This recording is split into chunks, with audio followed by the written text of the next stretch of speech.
I want to take you back now to our top story. A lot of us today woke up to visuals that eerily reminded us on what had happened in Bhopal decades ago in the 80s, where a major gas leak at a polymer plant in Visakhapatnam left 11 people dead and several critically injured. Now, those living near the plant in Gopalapatnam woke up gasping, with children collapsing, all due to breathing difficulties. Some of them just couldn't breathe. Most of them didn't even know what was actually happening to them. Some of them scared that this could be coronavirus. Here is how the horror unfolded.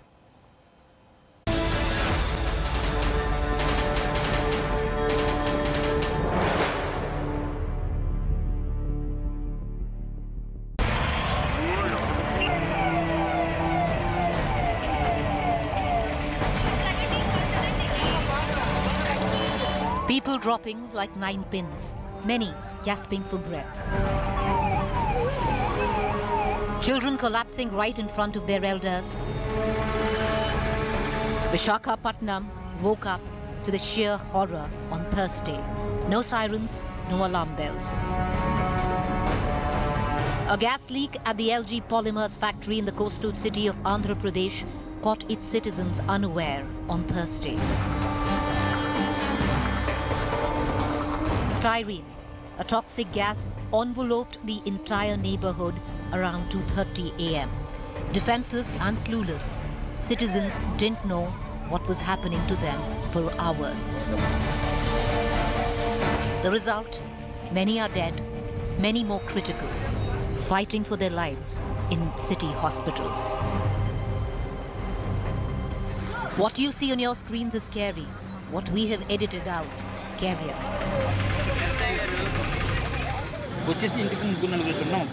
At around 4 a.m., we got up because of a severe smell in our areas.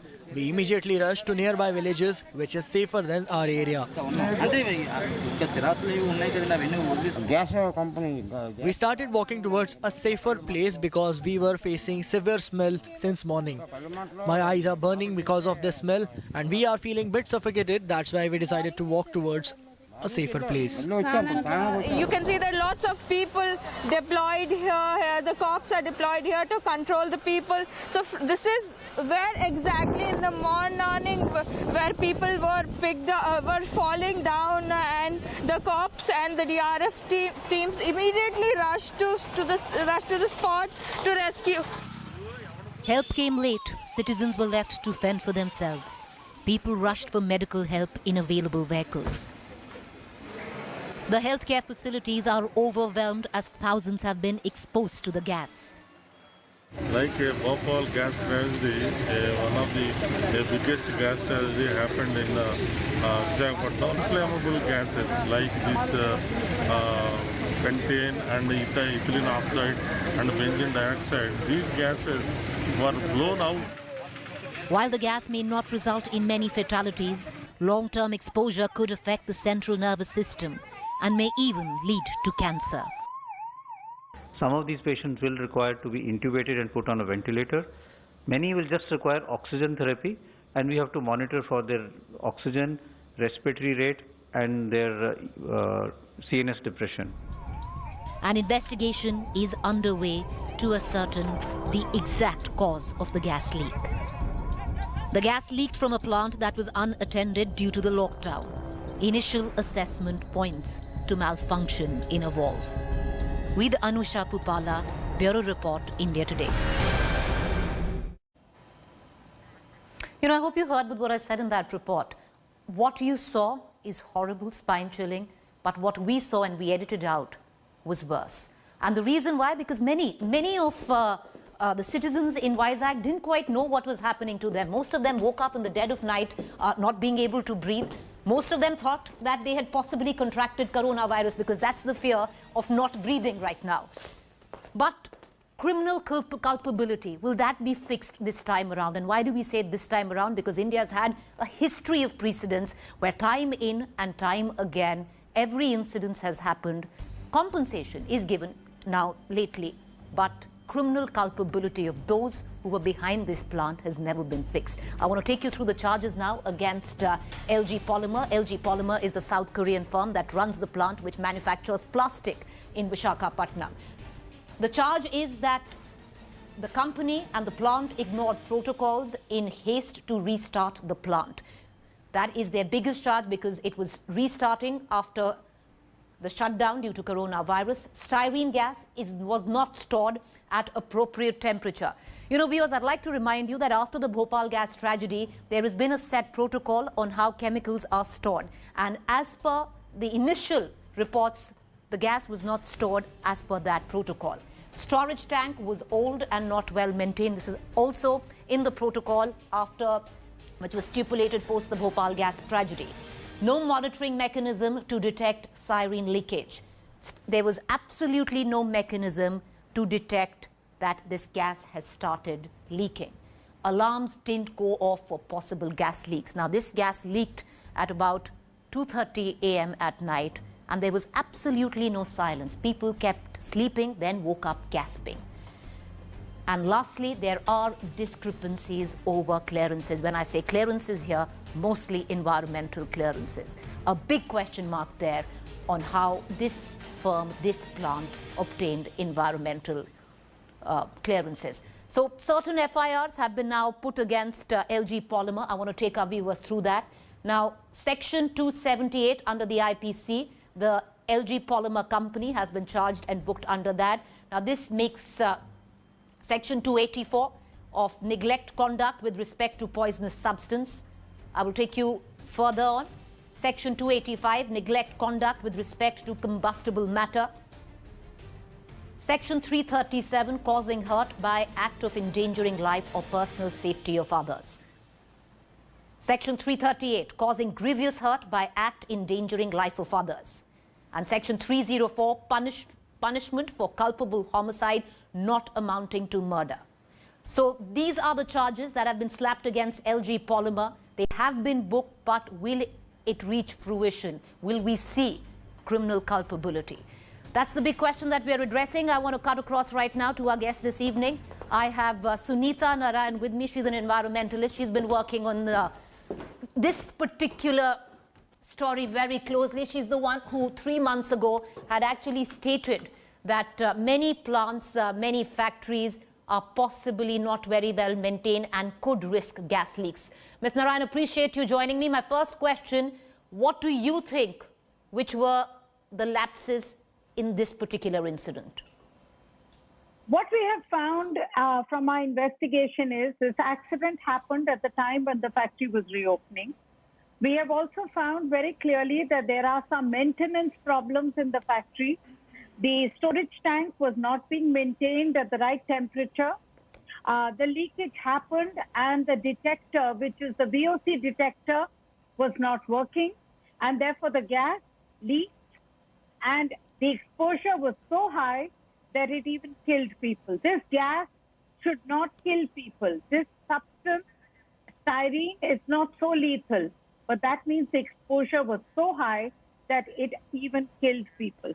Ms. Narayan, do stay with me. Joining me as well right now is NDRF DG SN Pradhan, sir. Thank you for joining us, taking the time out. What's the current in terms of investigation? What have you picked up, sir? I would say the situation is almost contained, and as we discuss this, expert team of NDRF, CBRN experts, along with some scientists from Nagpur, are on their way to Visakhapatnam. They should be reaching any time in the night, and they are also carrying the chemicals from Daman, which are also on board that same flight, which will be used to neutralize whatever chances of any further damage or leakage is there, although there is hardly any. But the situation on ground is near normal, is in my assessment from the report that I've got just 15 minutes ago. And I can tell you and the citizens of the country that the NDRF will be there for the time that it is required by the local administration and the state government, and it is going to camp in that area, in that village, in that factory, in fact, and it is going to be there till everything is back to absolute normal. So my question is, what, as per you and with what you looked at, you investigated, your team did, what was the reason of this mishap? What happened? Well, I think the first thing is due diligence right from the beginning. If you want to restart a plant, I think there are two back-to-back incidents that have happened. One in Vizag, of course, and there is a smaller scale incident in a paper pulp factory in Raigad in Chhattisgarh. Although there is no casualty yet, but some of them are serious. So obviously, in any plant that is opened after a gap and which relies on chemicals as one of the major raw materials, I think the factory owners must really take care and have due diligence, get the experts on board before they restart the factory.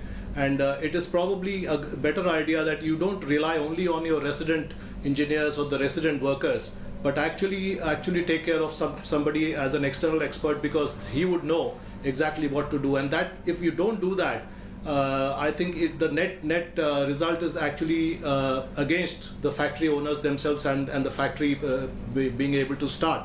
Now this factory will be not able to start for a longer time. So I think the net effect, even if you don't, even if you take an expert on board, and if there is extra cost involved also, it is better and wiser to involve an external expert and ensure that everything is fine before you restart. So along with you, and I'd like to ask Ms. Narayan that as well, because she reported on that incident, but a lot of similarities. Of course, the scale is very, very different. And fortunately, in this case, very, very different. But everybody is drawing similarities with the Bhopal gas tragedy. Now, do you think in this case as well, due diligence was lacking on part of LG Polymer?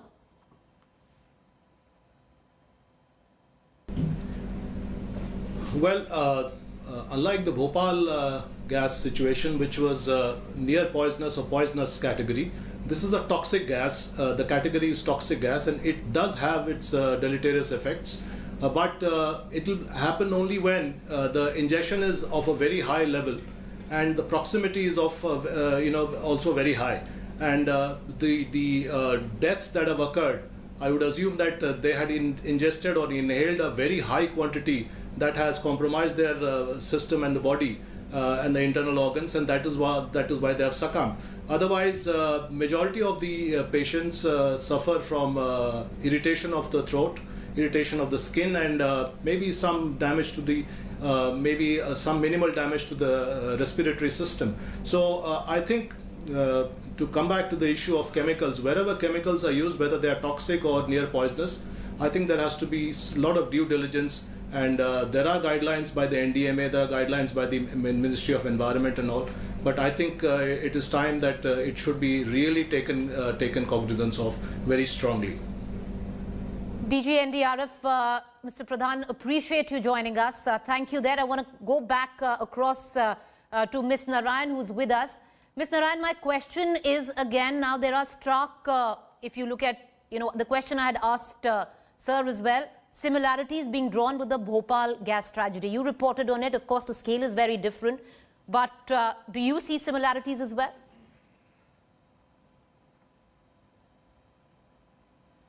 Yes, absolutely. I mean, we keep saying there are a million Bhopals waiting to happen. And the fact is, today's images from Vizag really were frightening. They look totally like Bhopal, people falling and the accidents hitting people.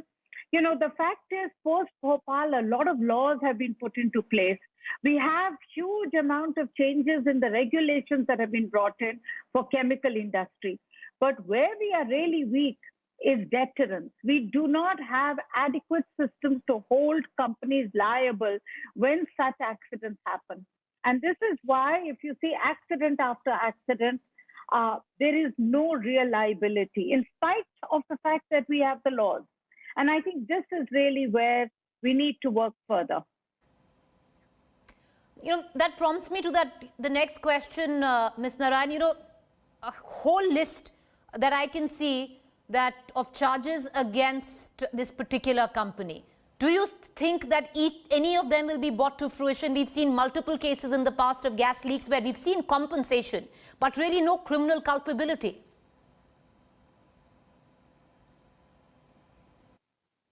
See, if they have a consent to operate, then they should be, that is legal. That is what the state board gives. My understanding also is that this company, in fact, had applied to the Ministry of Environment and Forests in Delhi in 2018 for expansion of the unit, and it has got an expansion clearance as well. Now, that could not have happened unless there was an environmental clearance.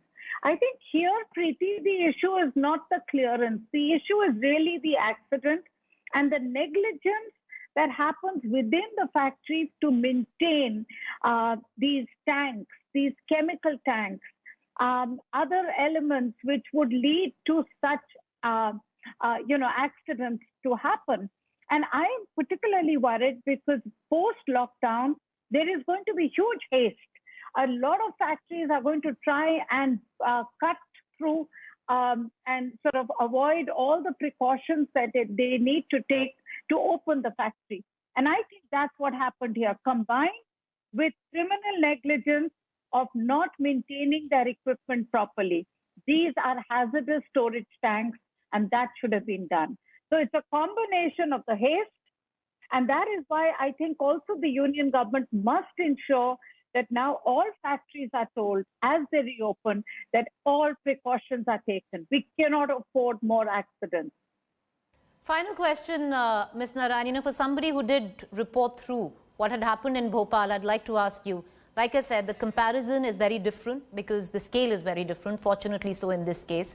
But when India today woke up to the visuals of people standing, falling, some of them didn't even know that they actually, that there was a gas leak because it happened in the middle of the night. They woke up, some of them thought that they had actually, got coronavirus, and that's why they were unable to breathe.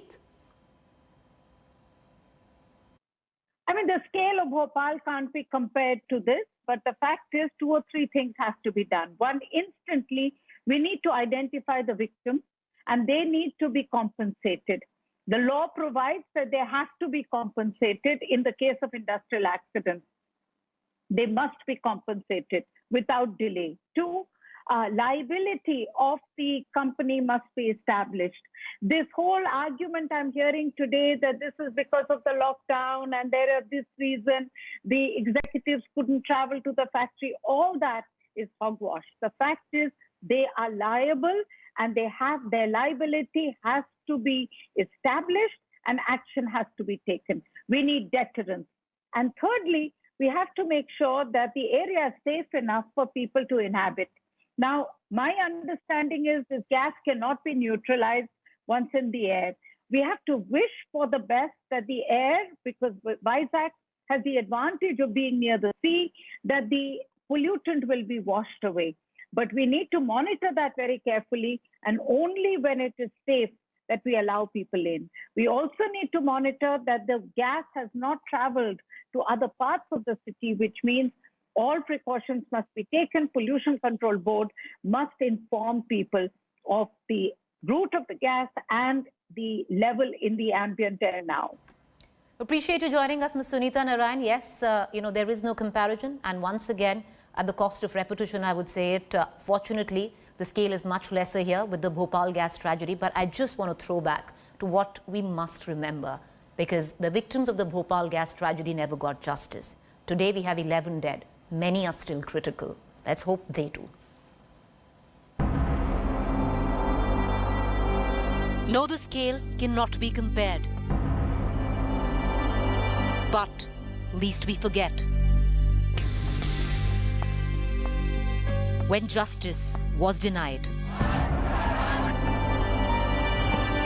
will we buck precedents of denying justice to gas tragedy victims?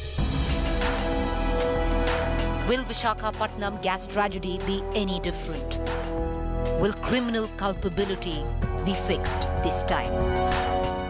Hi everyone, Preeti Chaudhary here. Hope you like this video. For latest news and analysis, like and subscribe to the India Today YouTube channel. And don't forget to press the bell icon to stay updated. Thank you for watching.